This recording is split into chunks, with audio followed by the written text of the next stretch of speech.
โครงการนี้เป็นโครงการที่พัฒนายากที่สุดเลยตัวนี้เนาะเพราะว่าเนื่องจากภัยธรรมชาตินั่นเนาะค่าพัฒนารวมแล้วเกือบตื้อป่าย2ตื้อเนาะสบายดีพบกันอีกแล้วกับบ่าวกุ้งเนาะประธานบริหารบริษัทโศกเจริญอสังหาริมทรัพย์จำกัดอยู่นครหลวงเวียงจันทร์สปป.ลาวเนาะเปิดโครงการใหม่อีกแล้วเนาะตัวนี้ถือว่าเป็นทำเลค่อนข้างดีตัวนี้ทำเลแบบติดกับหลังมหาวิทยาลัยแห่งชาติเนาะโด่งๆตัวนี้ถือว่าเป็นทำเลดีก็คือมีคนต้องการเนาะคำว่าทำเลดีคลิปนี้ท่านจะได้หู้ข้อมูลเนาะท่านใดที่เบิ่งเนาะมันจะได้หู้ข้อมูลเกี่ยวกับการเฮ็ดธุรกิจอสังหาเนาะตั้งแต่เบื้องต้นอยู่แหละจนจบโครงการแต่ละโครงการเนาะเอามาเบิ่งนำกันตัวนี้เขากำลังบุกเบิกอยู่อันนี้เป็นมือที่1เนาะมือที่1เขากำลังบุกเบิกปลาไม้เขาออกแต่กี้มันเป็นปลาอยู่แถวนี้เขาเอาไม้ปลาไม้ออกแล้วหลังจากนั้นมันก็เขาสามารถเอาดินเอาอย่างใส่เนาะเขาสามารถเอาดินเอาอย่างเพราะมันเป็นดินสูงดินอันนั้นอยู่แล้วเนาะเขาสามารถเอาดินพวกนี้มาถมคืนไม้แล้วมาเฮ็ดทางที่ยังได้เลยตัวนี้ที่ว่าตอบโจทย์ดีนะเนาะเอามาเบิ่งนำกันว่าการพัฒนามันจะเป็นไปในรูปแบบใดเนาะ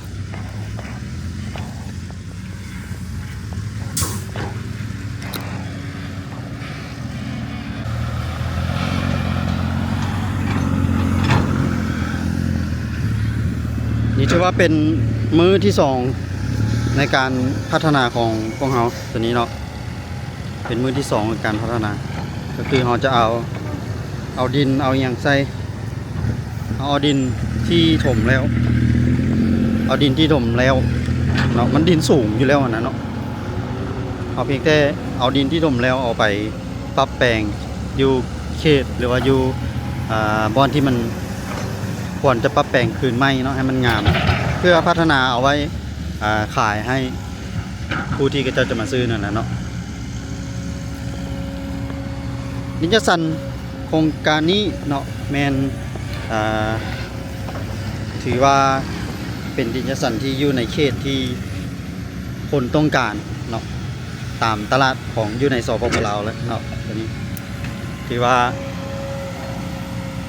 ถ้าเราเฮ็ดงามๆเนาะเฮ็ดสินค้าของเราแล้วว่าง่ายซะเนาะพัฒนาสินค้าของเราให้มันงามๆแล้วเราสามารถเพิ่มราคาขึ้นไปได้จากราคาเดิมที่เราซื้อมาปรับเปลี่ยนขึ้นไปเฮ็ดถนนหนทางใส่เอาไฟฟ้าเอาน้ำประปาเขาก็ถือว่าครบเลยมันคล้ายๆกับการเฮ็ดบ้านจัดสรรเนาะบ้านจัดสรรคือกันแม่นบ่เอาไปสร้างเป็นหลังไว้แล้วก็ประกาศขายบางครั้งเขาก็ขายไปก่อน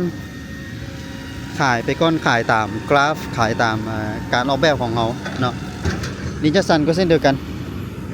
เราสามารถขายไปล่วงหน้าได้เนาะซึ่งว่าช่วงที่เราพัฒนาอยู่นี่เราสามารถขายไปได้เลยเนาะขายตามตารางดินขายตามแผนที่ดินของเขาเนาะเวลาลูกค้าซื้อก็จะซื้อตามแผนที่ดินตามตารางดินของเขาเวลาเขาพัฒนาเขาก็จะพัฒนาไปตามตารางดินที่เขาขายให้ลูกค้าอาจจะเป็น10 คูณ 20 15 คูณ 20หรือ3 คูณ 20ก็แล้วแต่เนาะหรือว่าเอากว้างกว่านั้นก็ได้เนาะตัวนี้ก็ถือว่าเป็นขั้นตอนในการพัฒนาเนาะในการเฮ็ดธุรกิจอสังหาริมทรัพย์การจัดสรรที่ดินขายเนาะอีกครั้งหนึ่งท่านใดที่อยากรู้เนาะท่านใดที่อยากเฮ็ดธุรกิจหรือว่าสนใจในการเฮ็ดธุรกิจดินจัดสรรการแบ่งที่ดินขายแบบนี้ล่ะเนาะท่านสามารถเข้าศึกษาในวิดีโอของพวกเราได้เลยซึ่งว่าเราจะบอกตั้งแต่เบื้องต้นการพัฒนาเบื้องต้นพี่แหละเนาะจนถึงขั้นตอนสุดท้ายจนจบของโครงการเอามาติดตามกันเนาะฝากกดไลค์กดแชร์กด Subscribe ให้กับช่องเราได้เพื่อจะได้เฮ็ดคลิปเพื่อมีกำลังแรงกำลังใจให้กับทีมงานเราเฮ็ดคลิปความรู้แบ่งปันความรู้แชร์ความรู้ให้กัน ก็อาจจะเป็นความรู้ที่ท่านสามารถลงไปเฮ็ดธุรกิจตัวเองได้เลยเนาะท่านใดที่มีทุนอยู่แล้วเนาะสามารถศึกษากับพวกเราได้แล้วก็ซึ่งว่าแต่ละคลิปแต่ละจุดเนาะแต่ละบอนที่เราไปพัฒนามันก็จะมีจุดง่ายจุดยากแตกต่างกันฉะนั้นเราจะมาเบิ่งนำกันเนาะว่าการพัฒนามันแล้วไหวส่ำใดเนาะ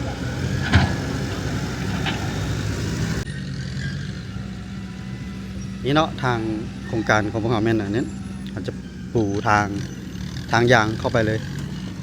ปูทางยางเข้าไปตั้งแต่พี่ละแต่ทางห้อมเข้ามานี่อันนี้เป็นทางห้อมออกไปจะเป็นทางคอนกรีตเลยออกไปปูทางยางเข้ามานี่ในดินแล้วก็จะปูไปตามนี่แหละยาวเรียบตามดินเลยเพราะเขามีแผนที่ดินมีตารางดินไว้ข้างในแล้ว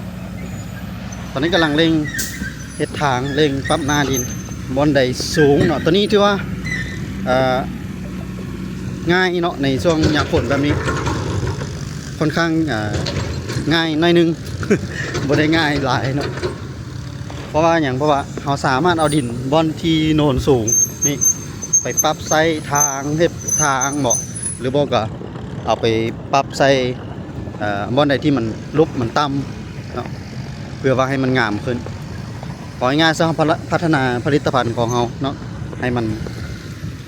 งามให้มันขายได้ง่ายขึ้น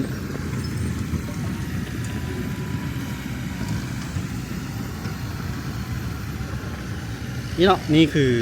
ภาพบรรยากาศในการปรับแปลงหน้าดินปรับหน้าดินให้มันงามเดี๋ยวเรามาเบิ่งกันหลังจากที่ทางโครงการเราปรับแล้วเฮ็ดแล้วนี่มันจะหน้าตาเป็นแบบไหนมันจะเป็นแบบไหนเนาะก็แน่นอนอยู่แล้วงามสุดแหละอยู่ในของเขตนี้เป็นดินที่เป็นสถานที่เป็นที่ตั้งที่คนต้องการเนาะสำหรับดินอยู่ในนครหลวงเวียงจันทร์อยู่สปป.ลาวเป็นอีกเขตหนึ่งเป็นอีกสถานที่หนึ่งที่ขาย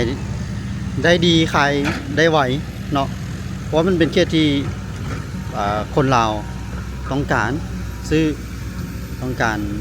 เพื่อเฮ็ดสถานที่พักอาศัยต่างๆครับคนตั้งแข่งมาซื้ออยู่ใกล้มหาวิทยาลัยแห่งชาติอยู่ใกล้เขตพัฒนาแบบนี้เนาะคนเราก็จะมักแบบนั้น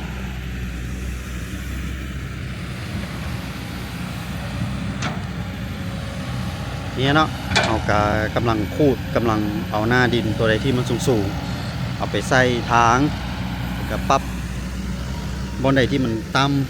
ำเอาไปใส่บนที่มันต่ำให้มันสูงขึ้นเพื่อให้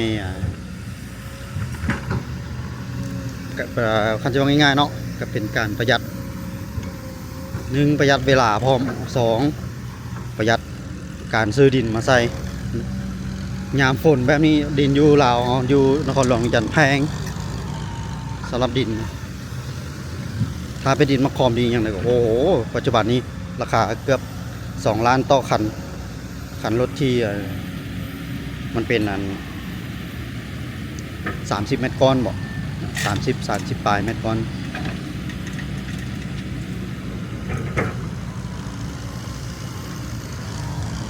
เนี้ยเนาะเอามาเบิ่งกันเดี๋ยวเราจะค่อยอัปเดตไป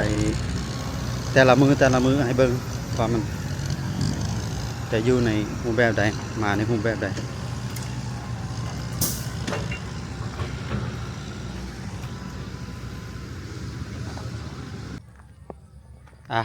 สบายดีอีกครั้งหนึ่ง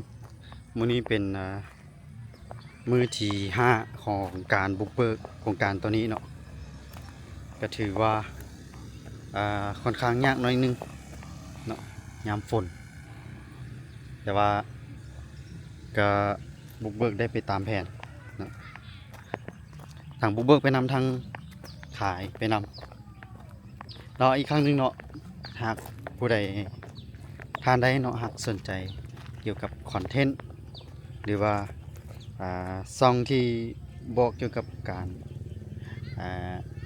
เฮ็ดธุรกิจเกี่ยวกับอสังหาริมทรัพย์เนาะการจัดที่ดินจัดสรรที่ดินขายนี่แหละเนาะแม่นกด Subscribe กดไลค์กดแชร์ให้ได้เนาะแล้วก็เพื่อติดตามเบิ่งผู้ใดที่แบบอยากรู้เนาะข้อมูลอีหยังต่างๆสามารถติดตามได้แต่ละวิดีโอถ้าจะเก็บกำข้อมูลได้เลยเนาะเราบ่ได้ปิดบังข้อมูลอีหยังเอาข้อมูลตัวจริงให้รู้ให้เบิ่งเลยเนาะโครงการตัวนี้ก็ถือว่าเกือบจะสำเร็จแล้วเนาะเอาเฮ็ดทางอหยังแล้วมีแต่จะปูทางยางปูทางหินครบมาแล้วเนาะยางมักต่อยใส่ก็ถือว่าเกือบสำเร็จแล้วเนาะนี่เนาะดูทางหน้าเนาะปรับหน้าดินปรับอหยังเรียบร้อยแล้วมีแต่เอาปูทางใส่เนาะปูทางตั้งแต่ปูน่ะหน้าทางใหญ่เข้ามาประมาณ100 ปลาย 200 เมตรนี่ก็ถือว่าสำเร็จแต่เขาปูทางยางแล้วมันขายหมดไวเนาะแต่ละมื้อลูกค้าเข้ามาเบิ่งหลายเด้ทั้งพัฒนาได้ทั้งขายไปนำเด้บุกเบิกไปได้ขายไปได้หั้นนะก็ถือว่ามีลูกค้าเข้ามาหลายลูกค้าสนใจหลายดีเคสนี้แต่ยังบ่ทันได้จับจองเป็นชิ้นเป็นอันหรือว่าไปตามแผนของพวกเราเรือเนาะปกติแล้วช่วงยามแล้งเนาะที่บ่แม่นยามฝนนี่เฮาบุกเบิกไปแนวนี้มันถือว่าขายไปเกือบครึ่งแล้วเด้แต่อันนี้เฮาหาก็ขายตอนทางหน้าแถวนี้เนาะตอนเดียวก็บ่เป็นหยังเนาะมีแต่รอถ้าเอาเฮ็ดทางแล้วมันก็เดี๋ยวก็ได้ขายเองเนาะที่ดินเนาะที่ดินก็เป็นอีกผลิตภัณฑ์หนึงที่คนต้องการที่คนอยากได้ซึ่งว่ามันก็บ่ต่างอยู่กับคำอะไรเนาะคนอยากได้อยู่แล้วแต่ว่าซื้อดินมันก็ราคามันจะบ่ลดจะได้กำไรมันจะมีผู้ที่มักลงทุนเกี่ยวกับที่ดินผู้ลงทุนเกี่ยวกับการซื้อคำเนาะก็แล้วแต่อิงตามความสะดวกของใครของเราแต่ผู้ที่เพิ่นมักเรื่องการซื้อดินเป็นทรัพย์สินไว้ก็มีหลายเนาะอยู่สำหรับอยู่สปป.ลาวอยู่ลาวเนาะโดยเฉพาะแม่นนครหลวงเวียงจันทน์คนตั้งแขวงคนอยู่หลวงพ่อบางอยู่หลวงน้ำทาอยู่บ่อแก้วมักมาซื้อมาไว้เนาะก็จะมักซื้อไว้ผู้ที่เพิ่นมีเงินแท้ๆเพิ่นจะซื้อดินอยู่เขตในเมืองนี้ไว้เอาไว้ให้ลูกให้เต้าอย่างเพิ่นน่ะคือว่าตอบโจทย์ได้ดีเลยสำหรับข้าพเจ้าเนาะเฮ็ดธุรกิจนี้มาแม่นถือว่าตอบโจทย์ได้ดีก็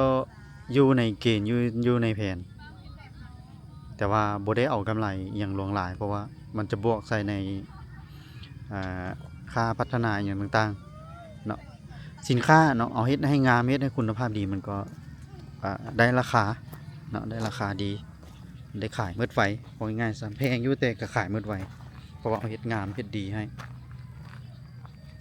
เอาเนาะติดตามนำกันตืมว่ากว่าจะสำเร็จมันจะเป็นแบบใดเนาะเราค่อยพัฒนาไป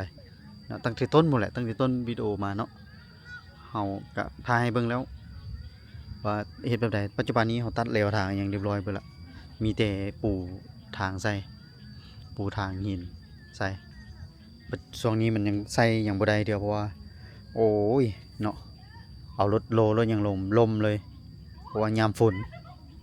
ขนาดดินแบบนั้นนี่ดินมะขอมดินหินเนาะดินบนหินนะดินถือว่าเป็นดินเดิมอยู่แล้วยังอันนั้นได้ยังลมยังนั้นอยู่พัฒนาค่อนข้างยากแต่ก็ยอมรับได้เนาะเป็นการพัฒนายากเป็นแต่ว่ามันก็รับได้เพราะว่ามันเป็นความเสี่ยงที่ของรับอยู่แล้วมันอันนั้นเด้มันเป็นยามฝนยามหยังมันก็เราก็ต้องได้ยอมรับความเสี่ยงตัวนี้อยู่แล้วเอาติดตามกันต่อไปเนาะเอาติดตามกันเดี๋ยวเราจะอัปเดตให้เป็นระยะแต่ละวิดีโอแต่ละ EP เนาะแต่ละโครงการจะใช้เวลาดนเนาะเราจึงเอาลงในช่วงที่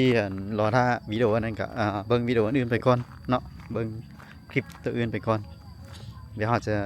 หาคอนเทนต์ดีๆคลิปดีๆเกี่ยวกับการเฮ็ดธุรกิจการเฮ็ดอสังหาให้เบิ่ง เอาเตรียมที่ตามขั้นตอนต่อไปเด้อเดี๋ยวเราเฮ็ดให้เบิ่งอ่ะมื้อนี้ก็มื้อที่3ของการบุกเบิกที่จะสั่นโครงการใหม่ของบริษัทของพวกเราเนาะอยู่ทางหลังนี้กำลังบุกเบิกกำลังปรับหน้าดินอยู่มาเบิ่งน้ำกันเนาะอ่ะอีกครั้งหนึงผู้ใดที่สนใจในการเฮ็ดธุรกิจอสังหาริมทรัพย์การจัดสรรที่ดินขายเนาะแม่นคลิปหรือว่าแต่ละวิดีโอที่เราเอาลงไปนี้เนาะแม่นจะให้ข้อมูลบ่น้อยก็หลายเติบแล้วเนาะเพราะเราจะให้เบิ่งขั้นตอนตั้งแต่แรกขั้นตอนต้นเลย จนจบโครงการว่าเราพัฒนาเฮ็ดแบบใดเนาะนะเดี๋ยวเราจะพาไปเบิ่งมื้อนี้ก็เป็นมื้อที่7เนาะมื้อที่7ในการพัฒนาดินโครงการตัวนี้ถือว่ายากหลายตัวนี้ ผิดจากการประเมินเบื้องต้นเนาะประเมินเบื้องต้นแม่นคิดว่าจะแล้วไปในอาทิตย์1-2 อาทิตย์บ่ได้ตัวนี้มื้อที่7นี้เป็นมื้อที่7ของเดือนถัดมาเด้อ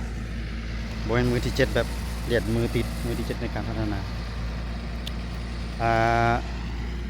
มัน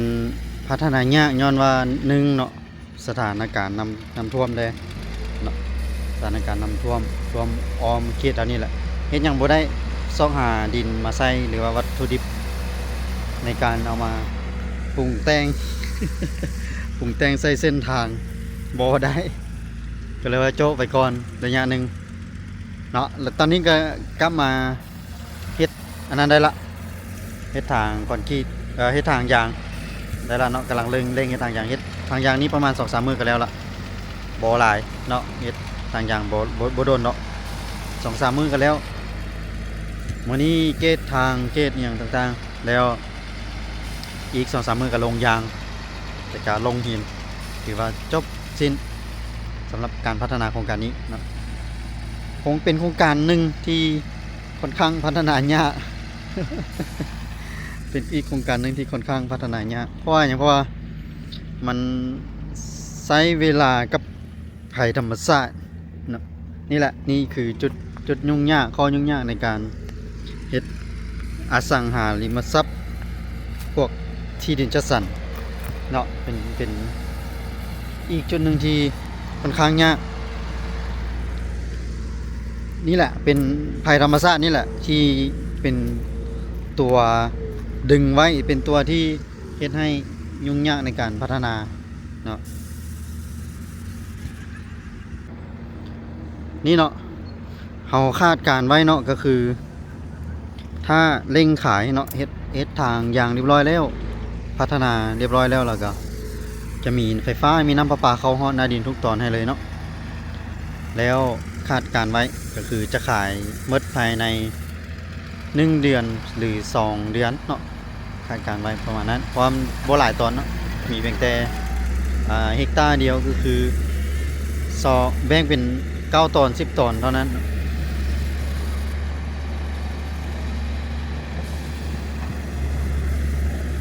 แต่เป็นโครงการที่พัฒนายากเนาะเป็นน้อยอยู่แต่ว่าเป็นโครงการที่พัฒนายากแต่ว่าโชคดีก็คือเป็นจุดที่คนต้องการเนาะเป็นจุดที่คนพร้อมซื้ออยู่แล้วเนาะขอแต่ว่าพัฒนาให้มันตรงโจทย์ถึกตามโจทย์ที่ผู้จะมาซื้อหรือว่าลูกค้าที่จะมาซื้อนั้นเท่านั้นแหละเนาะโครงการนี้ก็ถือว่าพัฒนาค่อนข้างยากหลายเนาะสำหรับโครงการนี้เนาะอีกครั้งหนึ่งเด้อให้ทุกคนติดตามนำกันเราจะมีคลิปดีๆให้เดี๋ยวพัฒนาแล้วแนวใดเราจะอัปเดตให้เบิ่งอีกเป็นเทื่อนึงพัฒนาสำเร็จเรียบร้อยแล้วเราจะเฮ็ดให้เบิ่งอีกเทื่อนึงเนาะเอาจนจบรถติดตามไปจนจบนำกันเดี๋ยวเราจะคอยอัปเดตไปเทื่อละน้อยให้ฮู้ว่ามันยุ่งมันยากส่ำใด น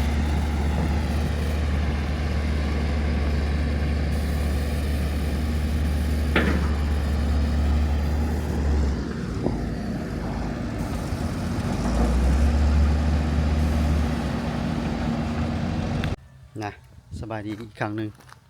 ทุกท่านเอาเบิ่งเด้อนี่เนาะทางหลังนี่เรียบร้อยละปูทางยางไปเรียบร้อยละปูทางยาง2 สั้นมาตรฐานเนาะตัวนี้เดี๋ยวมื้อนี้จะให้กระเจ้าลงยางเติมกันถือว่าสำเร็จเลยเนาะ